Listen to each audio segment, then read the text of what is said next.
the community hero and party room villain, which is also a Beach Boys song, I think. In 2000, someone knows the Beach Boys over there.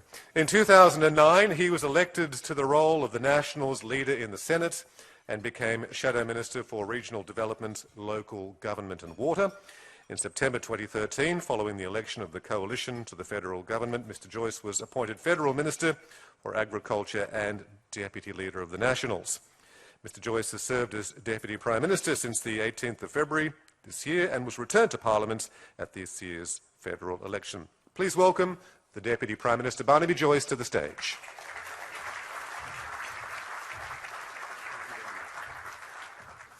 Well, thank you very much for that, Chris, and it's an absolute pleasure to be back here in Queensland. I'm always very mindful of the fact that this is the state that I represented for 8 years, 7 months and 1 day, and that incredible honour it was for someone who was basically an economic refugee from New South Wales to come up to Queensland and live that Queensland dream that so many people do. To come from a town called Werris Creek, where my local member was a man by the name of Tony Windsor. There wasn't much going on in Werris Creek. But you come to Queensland and you go on that journey. You go on that journey. I had the great privilege of being in Kingaroy, of moving out to Charleville, living out there and working out there, after coming to St George, moving up to Emerald, and then going back. I worked for a bank, Queensland Industry Development Corporation, the development of Queensland, and starting my own practice with my wife, no clients, basically living in a fibro and iron with a concrete floor, a bit of carpet over the top to start off with, no air conditioner and a wood stove and one freshwater tap in the house. And this was basically in the 1990s. But you knew that there was that promise in Queensland. There was that promise that it was going to deliver something. There was that vision in Queensland. It was worth the risk because Queensland had the reward. And I had a love, and I still have an absolute love of this state. A love of this state because I was manifestly an exemplar of that Queensland dream. To start from nothing and to make your way through. And those values continue on. As a parliamentarian, as a senator for Queensland, I used to, as I came back, peer out the window on the starboard side of the plane, and you see the skyscrapers of the Gold Coast coming into view. And that was the Queensland dream. There it was. There was nothing, and then the skyscrapers came to view. In the Gold Coast, in an area that was formerly dairy paddocks and swamps, they built a city. They built a city for which there was no coal resource or iron ore resource or gold resource. The resource was between people's ears. I mean, yeah, there's some sharks down there, but by God, they're good sharks. They're the sharpest sharks you'll find in Australia. And that's what it was. It was polished. At least if you're going to get ripped off, you'd feel good about it. And that was the site. And then Brisbane, and then of course Brisbane comes into view, and then to traverse through this nation and through this state. And I thought it was a reflection of why I was, and I still am, in the National Party. Because I had that philosophy, the philosophy of this, that your future should not be determined by the weight of your wallet, nor determined by the serendipity of genealogy, nor determined by how illustrious was the beneficiary, or what sort of beneficiary you were of an education, and the benefaction that institution was, if you were lucky enough to go to the best one. It shouldn't be determined by that.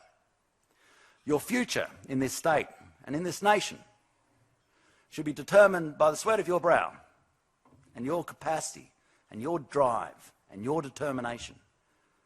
Because there are so many areas in Queensland and in Australia where you don't have the institutions, the educational institutions, and you mightn't be born to the best families, and you mightn't have, by reason of your location, the great wealth that's of substantial wealth to underwrite you. But that should not be the limiting factor. You should be able to transcend through the economic and social stratification of life and which is only limited by your innate abilities. That should be the goal. That should be the goal of the state. It should be the goal. It's the goal within the National Party, and it's certainly the goal in Queensland. And in a way, I lived that dream. And I've always had an aspiration that other people have that opportunity to live that dream, whether they be in the service industry in the Gold Coast, whether they be an adjunct to the mining industry in Brisbane, whether they be part of the pastoral industry in central Queensland, whether they be at our frontiers in Georgetown, or the tourism in Cairns, that we see people coming through all the time. And that dream that attracted me to Queensland remains, and it's seminal in the absolute ethos of this state, and remains also in the ethos of our party. What I also believe that is in regional towns where you do not have, and I listened to Andrew Lee the other day, and he talked about the over-centralisation of commercial enterprise. And on that issue, I agree with him. I agree with him.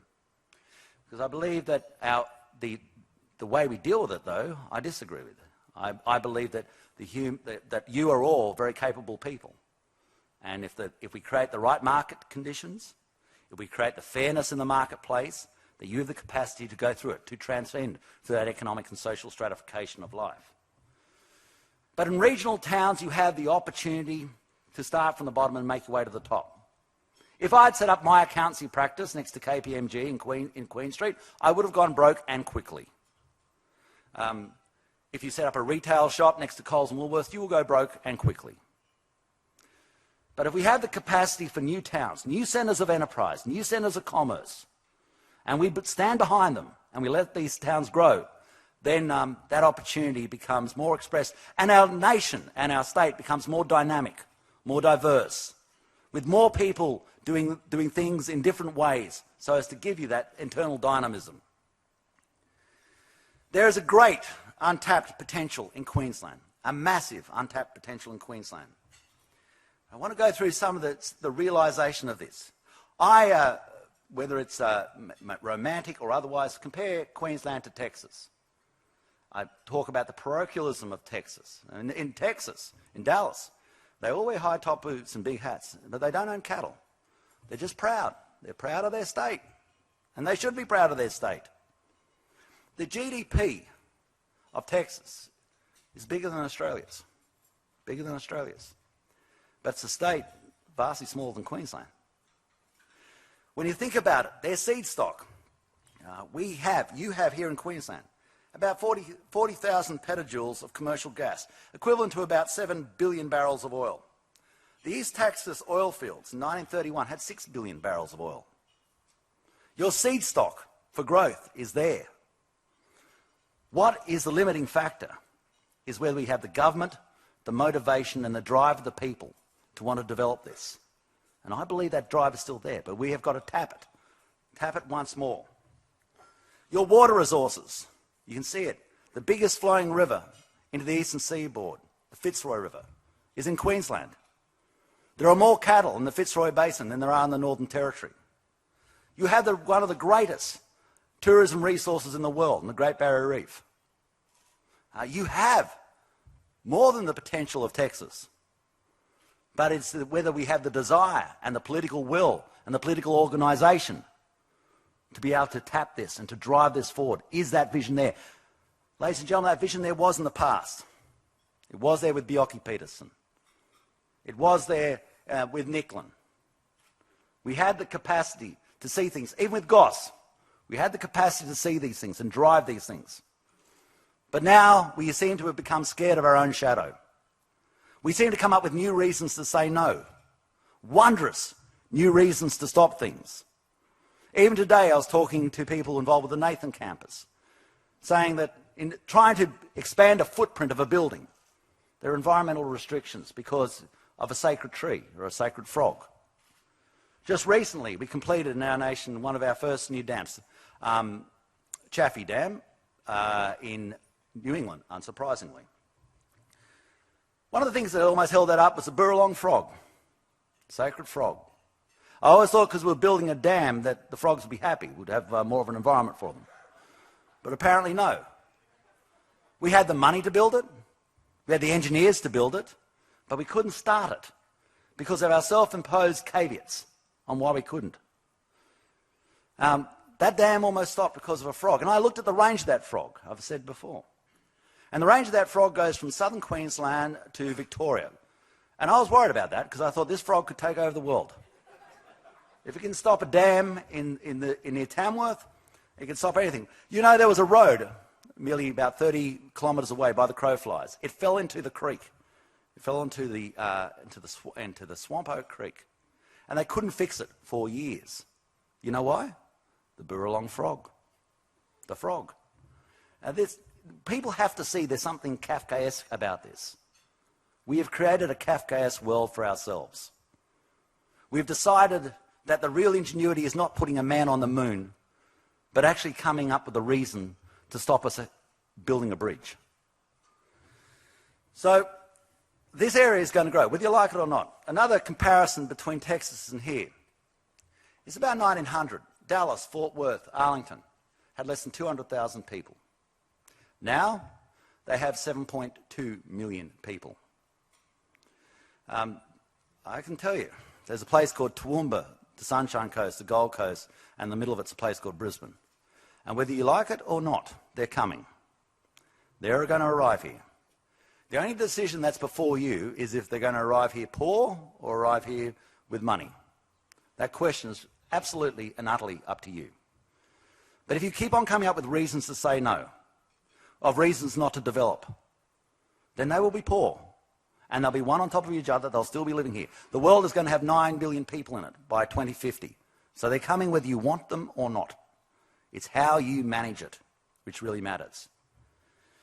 And so when you stand up against, when I hear people standing up against the development of Central Queensland coalfields and the Adani mine, which is a $16.5 billion job, I ask the question, where is your alternate source of income going to come from? We've had now this quarter negative growth. People say, oh, well, that's terrible. So let's talk about what the solution is. If you don't want that wealth, where's your alternate form of wealth going to come from? How are you going to do it? Is it just will it become manifest on a tree in the botanical gardens? It won't. You have to show that enterprise. You have to show that same zeal, that same spunk that you had when you developed the Central Queensland coalfields in the past, when you built international airports at Cairns, when you built Wivenhoe Dam, when you sealed the roads out west, when you built the Gold Coast. That's the spunk the Queenslanders have got to show again. And they've got to have that drive and that vision and that enthusiasm to take the next step. We have so much, well, there is so much that you can drive this economy forward. To stand behind people's belief in development of regional towns. To think that even in Rockhampton was the seed stock of wealth, that it went on to become British Petroleum. It just moved on from our shores. With Mount Morgan Mine and with the people who are the owners of Mount Morgan Mine, that seed stock of wealth moved on. I think it ended up in the Arab Oil Company and became British Petroleum. It would have been a handy thing for us still to have here. We have, and I reflect on this and also in the political debate. Yes, one cannot go through without noticing Brexit and Trump and what might happen with Le Pen. And then we've got the German elections, and then we've got the Danish elections. In our own backyard, we've got the Orange by-election. We're starting to see that there is a sense, a willing sense, not just in one corner of the world, but across the globe, of a sense of resentment against the manacles, the manacles of political correctness. People are starting to say, look, I'm going to express my views the way I want. And if you ring me up as a pollster, I'll just lie to you. I'll tell you I'm going to vote for somebody who I'm actually not. Or I'm not going to engage in the conversation because I don't want to be belittled by political correctness. I have my views, I'll hold them closely, and I'll express them at the ballot box. And you'll see this even here. If you question the data sets in a climate change discussion, you're a climate denialist. Everything becomes a pejorative against the fact that you might have a different opinion, a denialist. If you say, I want to make sure that our nation is predominantly owned by the Australian people. The Australian people is the owner of an Australian asset.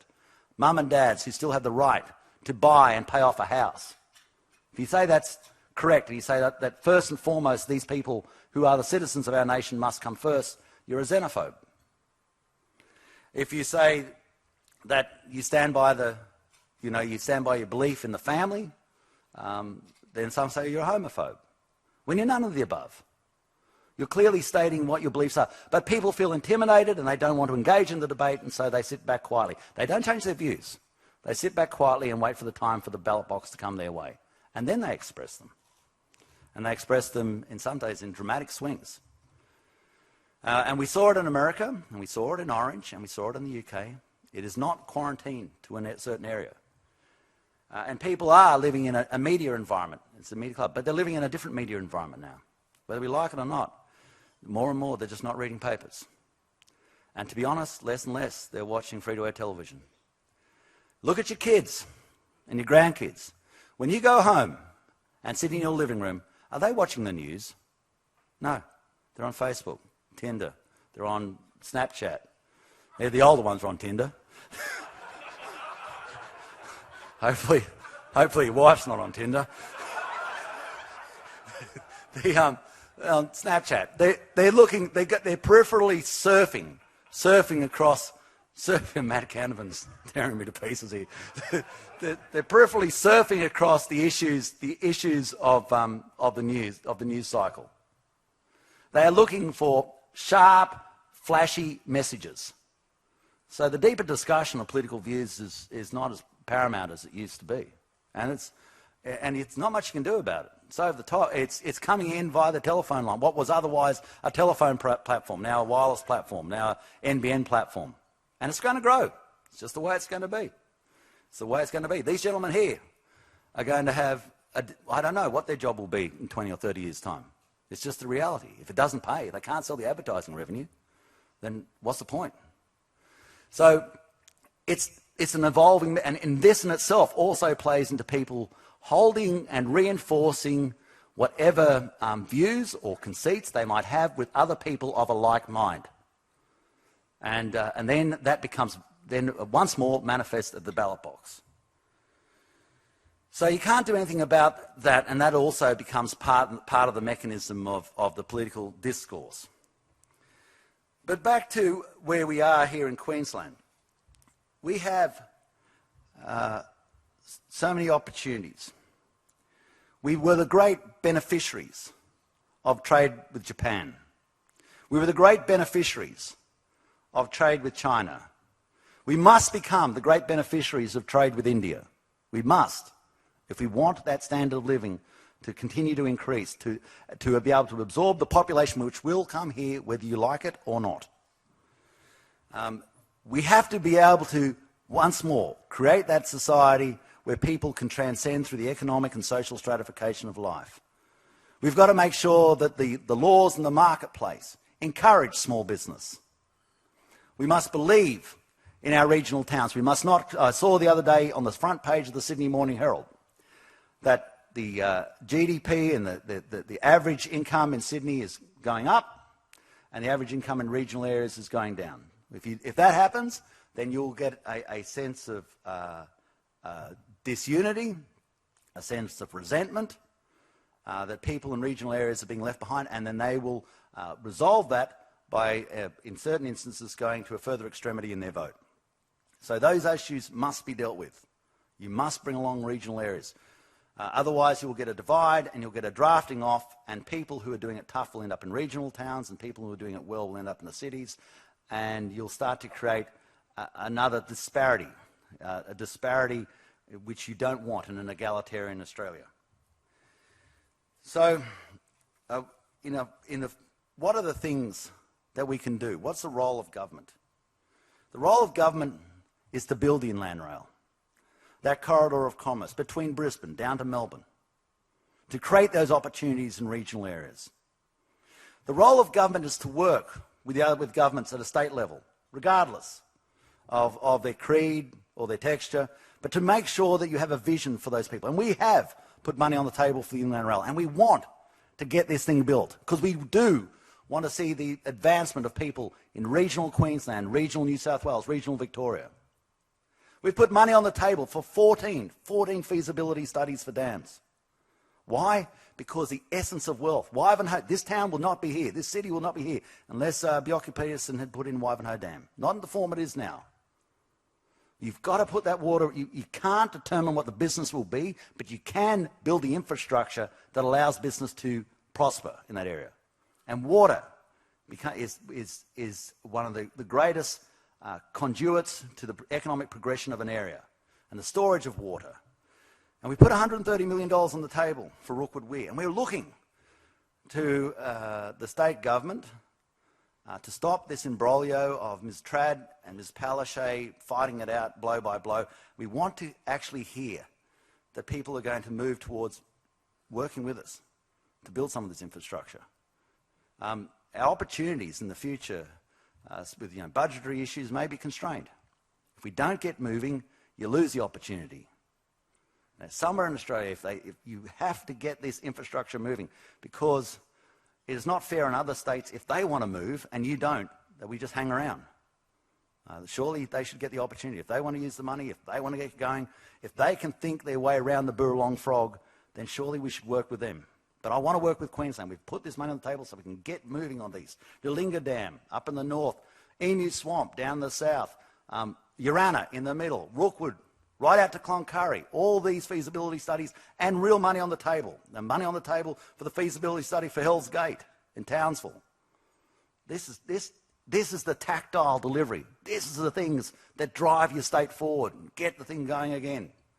We put money on the table for out west so that we can get a third sealed road across our nation. We've got two. We've got one up through Camberwell, one across the Nullarbor. We haven't got a third.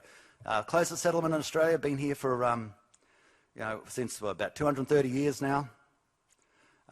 Before that, Aboriginal Australia for about 40,000 years before that. We've built two sealed roads across our nation, two. I think we can do better than that. Let's start the third.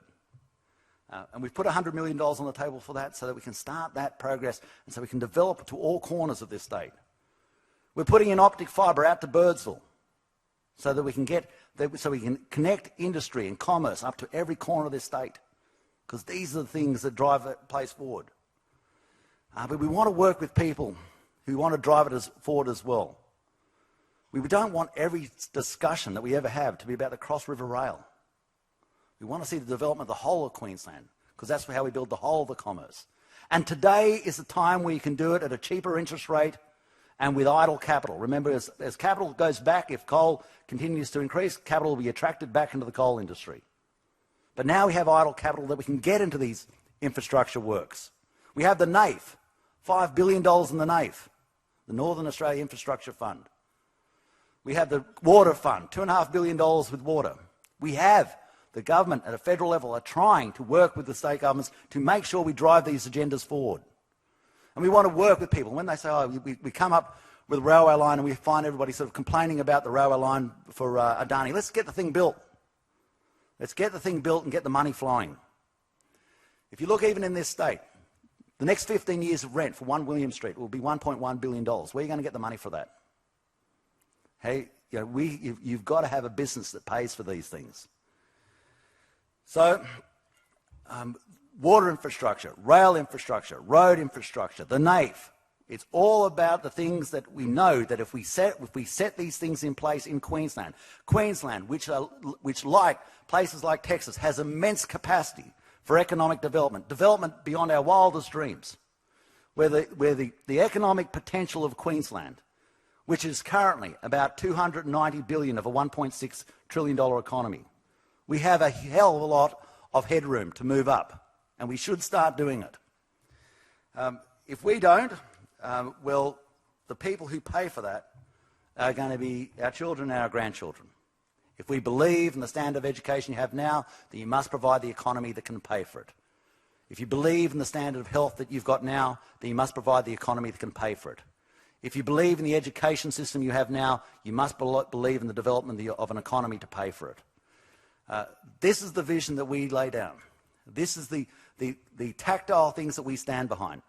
The essence, the catalyst, the yeast that will make this thing rise to the top are the people. And they're the same people here now with the same aspirations and the same drive that were here when I moved to Queensland.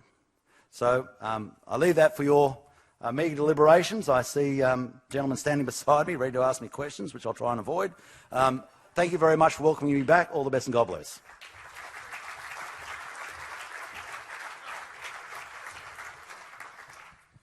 Thank you, Deputy Prime Minister. We'll let you wire yourself up in this do-it-yourself era.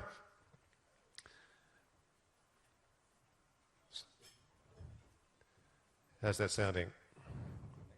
I can hear you, but I don't think they can. 1, 2.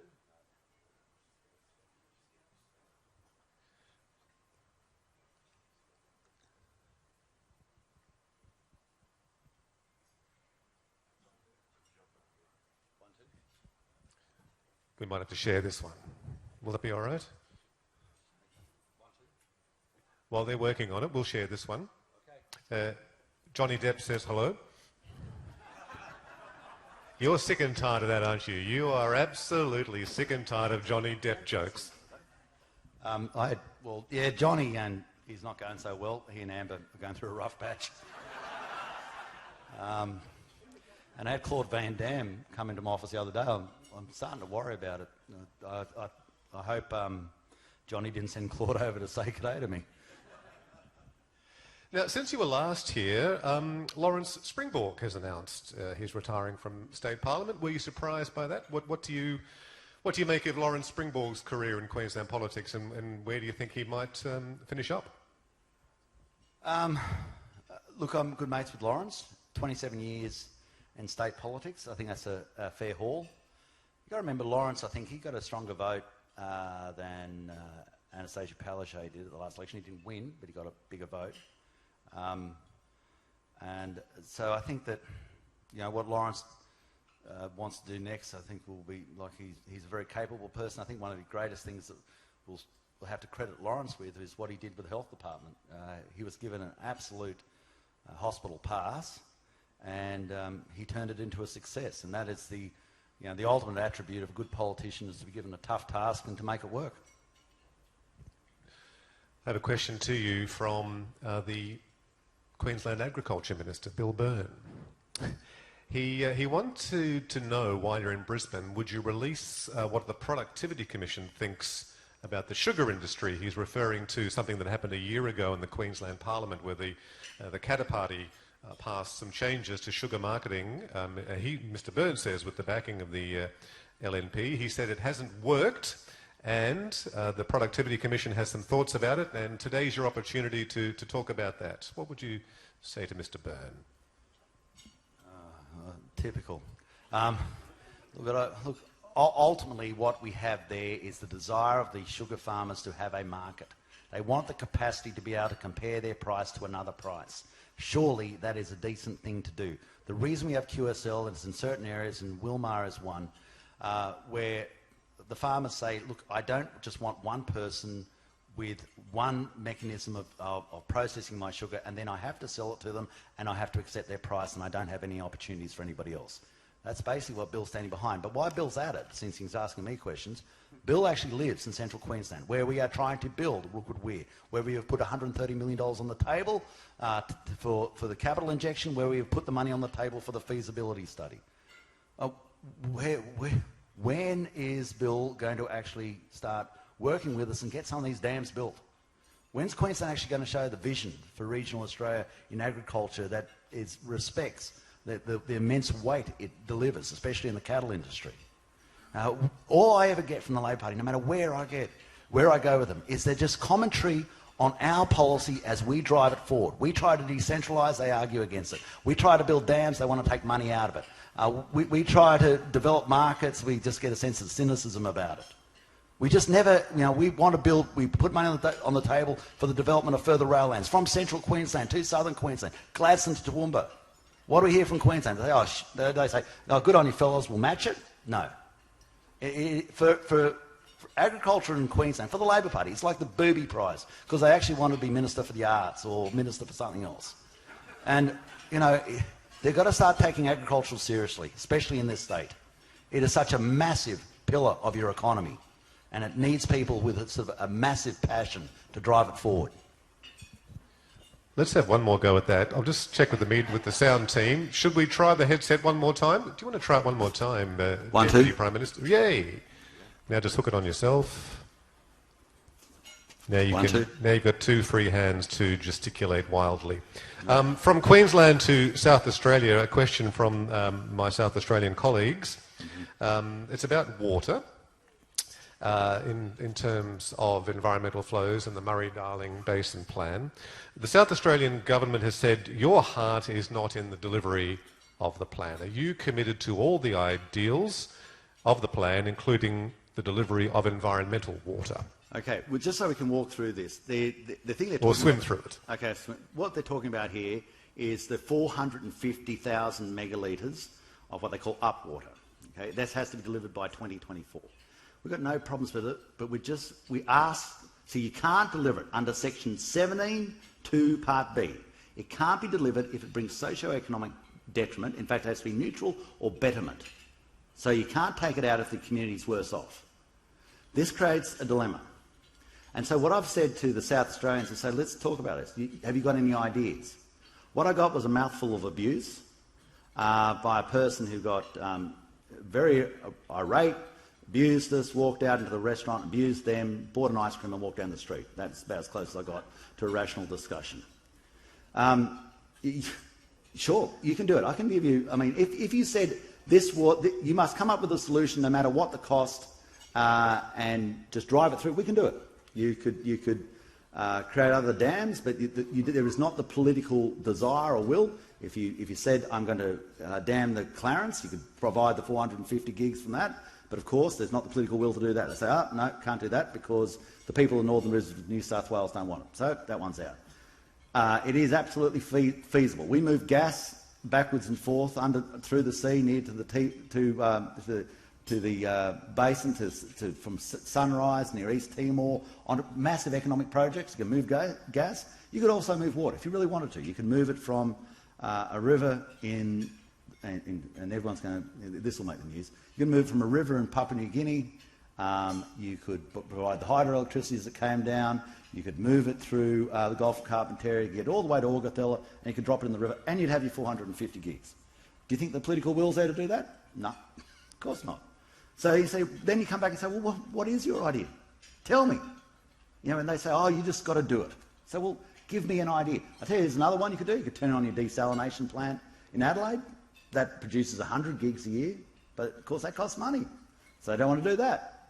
So you go round and round circles and say, look, I'm open to ideas, but you've got to show me what you want to do and how we're going to do it. You can't just say to someone, I don't think you're committed because my response is, I am, but what are your ideas? And they've got to be more than just a mouthful of abuse. We have some reporters from newspapers and free-to-air TV who have some questions for you now, Deputy Prime Minister. Deputy Prime Minister Patrick Condren from Channel 7. I'll be one of those ones in 30 years' time that won't have a job because I'll be dead. You talked about the uncertainty created in Queensland by the Trad v Palaszczuk issue. Is there a similar national uncertainty because of the Abbott v Turnbull v Barnaby and Joyce uncertainty, and specifically around the carbon price U-turn that has been created in the last 24 hours? Well, Patrick, thank you for that question. The first thing is, I just want to make sure that whether it's Palaszczuk or Trad, we actually get some things moving here in Queensland. And I've talked specifically about water infrastructure. Let's go, and get rolling with this stuff. The next thing I'd say that neither Corey Bernardi nor Barnaby Joyce is going to be the Prime Minister of Australia. I'm very happy with my role. The role as the Deputy is to protect the leader, and that's precisely what I will do. I believe that Australian people want stability. They do not want a revolving door of politics, and I'm going to make absolutely certain and publicly state that my role as the Deputy, is what a Deputy should do, is to make sure that you stand by the leader, and I will be doing precisely that. I would also say that Mr Abbott is a good mate, and he was Prime Minister, and he's not going to be Prime Minister again. That's just not going to happen. So I think we should just clear the deck of a whole range of issues. We have got a major task ahead of us. and that task is to make sure that our nation grows and to deliver on the things that I was talking about during that speech. The last part of your question, Pat, was about the carbon tax. I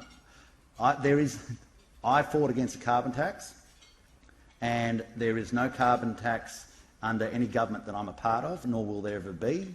That is quite emphatically clear. What I liked the other day is I was asked this off the cuff, Pat. I gave an answer, no, that there is no policy for a carbon tax. Then I read the transcript without even discussing it from the Prime Minister, and we said exactly the same thing in two different corners of the nation. So you can take from that, why would we go for a carbon tax? Because we're meeting all our Paris obligations without it. I mean, our job, well, my job, is to make power, one of the core things, also about attracting business, make power as affordable and as reliable as possible. Because the mums and dads, when they go down to the bank, one of the biggest issues is the price of power. For irrigation farmers in the sugar areas in central Queensland, it's the price of power. For developing industry and attracting industry, it's the price of power. And if you want to know what a basket case looks like, look at what's happening in South Australia. Look at it. They had a major storm. You had one last night. They had a major storm. The whole state blacked out. The whole state blacked out. And then they couldn't get the power started. And then they had the congealing or the solidifying of things in the blast furnace for Arion, where they basically almost walked out the door and said, forget it. We can't operate a business here. And they said, it'll all get better. And what happened the other night? Brownout. So we don't want... And this state is now talking about, what, a 50% renewable target? You must have gone bonkers mad. This is crazy. Haven't you seen South Australia on the news? You've got one of the biggest coal resources on the planet. You should be developing the most affordable, reliable, carbon efficient coal-fired power stations. That should be your dream. Cheap power, and then the industry will come, because you don't want cheap wages, I know that. So where's your strategic advantage lie? Well, surely one of them has to be cheap power. And surely that should be one of the targets that both at the state level and the federal level we fight for. Deputy Prime Minister Sean Parnell from The Australian. The Treasurer this morning, after the economic growth figures came out, made the point that the government needed a supportive parliament. I'm just wondering how you see your role and your negotiations with right-wing parties such as One Nation and maybe even conservative elements of your own party. Do you bring them into the tent, or does that damage you politically long-term? And secondly, I remember a young Senate candidate always talking about zonal taxation. Is that off the agenda? Well, there's still a zonal rebate scheme in place, and yeah, I think at some stage I'd love to see a review of it to make it more pointed and more effective. There are 175,000 people in Townsville receiving, and there's a zonal rebate scheme there for those who pay tax of $57 a year. I don't think anybody's living in Townsville for a slab and a half of beer. Okay, they live there for other reasons. But there are other places which really are out in the sticks, and we should be working out whether, in the future, whether we have a discussion about a more pointed reallocation of that resource to areas that truly need it. So there's a straight answer to your second part of your question. And I've discussed that in recent times. So there's a more fleshing it out in a further way. The first thing you were talking about was, I think, what you've got to think of first, Sean, is what's best for my nation, rather than what's best for me or best for my political party. What's best for my nation? And we need an effective parliament that gets things through, because that is best for our nation. I'll let you live for 1 second one of the frustrations we had in the last week. Okay? And maybe one of the catalysts for this is now gone, who was an advisor for Darren Hinch. In trying to get the backpacker tax through, we had people who said they agreed with... So you're trying to do a deal, okay? Just put yourself in my shoes, our shoes. They said they'll agree to... We said we got everybody together and they agreed on 19%. So I said, okay, 19% is it. Okay, and remember, we never passed a tax for it to be at 32.5%. That was by reason of deliberations of the Administrative Appeals Tribunal and a decision by Wayne Swan that took away the tax-free threshold for overseas residents. So we had to... The only piece of legislation we're going to move was to reduce the tax for backpackers. And then we had people who said they agreed to 19, and we thought, great, so we'll lock it in at 19. They said, no, hang on, we'll agree to 15. And then when the vote came up, they voted for 10.5. And then when that came back, they said, actually, we want 13. And we said, why do you want 13? And it literally was, well, we haven't been at that number yet. And he said, we can't run a country like this. That just doesn't work. We have to have respect for you people. We've got to, you've got to say something, stick to it with a sort of with a cogency behind your decision. Is affordable, and we can pay for it. Because remember, any tax cut you give one person is revenue you don't bring in, so you have to pay for it. So the answer to your question is, yeah, you've got to bring it in the 10. Who's next? Jocelyn Evans from 4BC. With the Carmichael coal mine going ahead, should a Commonwealth loan remain on the table, considering the company says it's not critical? Well, Jocelyn, I think the main thing is you need for this state to get this thing built. You really do. You really do. You've got to get the spark going again. You've got to get those contractors moving again. You've got to get the production going. Remember, if we get this railway line going, Jocelyn, we're going to need steel for it. You're going to need high-quality steel, sort of steel that they produce in the Arium Steel Works. You're going to need contractors who are probably sitting around now wondering where the next job's going to come from. You need that money to flow. So if the loan facilitates this happening or expediting this process, then I've got no problems with the loan. But isn't one of the criteria of the NAIF loans that it can only be loaned if the project has no other way of being funded, and the company hasn't made that clear? It says it could get money from somewhere else. Well, the only thing I know at this point in time is the mine's not there and the rail line's not there. So, let's get the thing moving. The reality, we have to talk about the reality of where we're living right now. There is no mine there. And it's a $16.5 billion investment. And we are not in a position to start saying we don't need. No one's come up with another suggestion of where the $16.5 billion that we need for Queensland is going to come from. And the royalties that they're going to need to flow into this state. Because we know what people want, where they all want to spend the money. They want better schools and better hospitals and a big building down at 1 William Street. They want all that.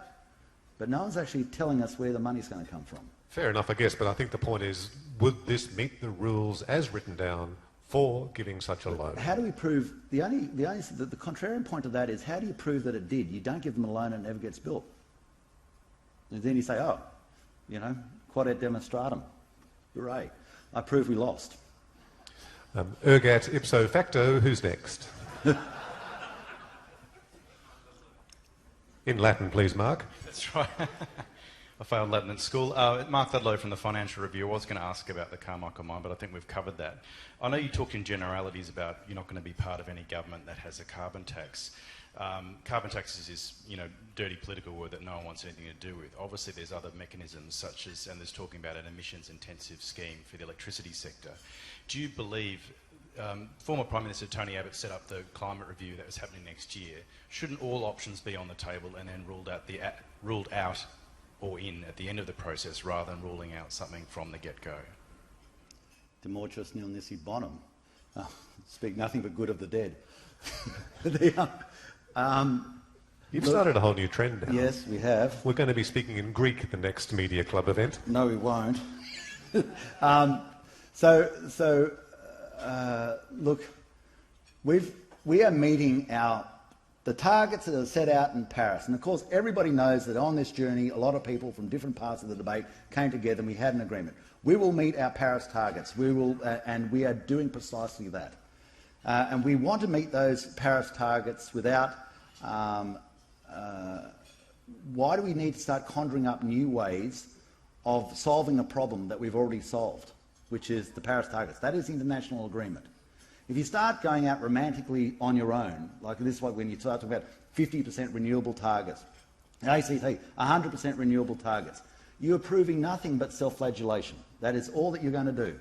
You're not going to do anything to the global climate. All you're going to do is hurt yourself. And what is the purpose of that? Why do that? Come to an agreement with the major emitters globally.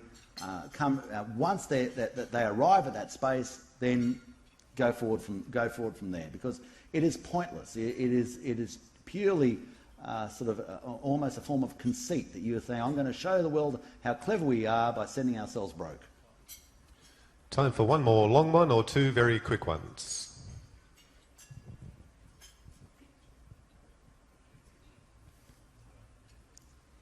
I'll go a quick one. Chris Hunnery from the Courier Mail here. Deputy Prime Minister, does there need to be separate branding for the Nationals in Queensland at the next election to counter One Nation? Well, at a federal level, the National Party has had its best result. We actually picked up a seat in government. That hasn't happened since, I think, about the 1940s. We've got the most number of cabinet ministers we've had since Artie Fadden, another Queensland accountant, was leader of the party. So at a federal level, we're not doing too bad.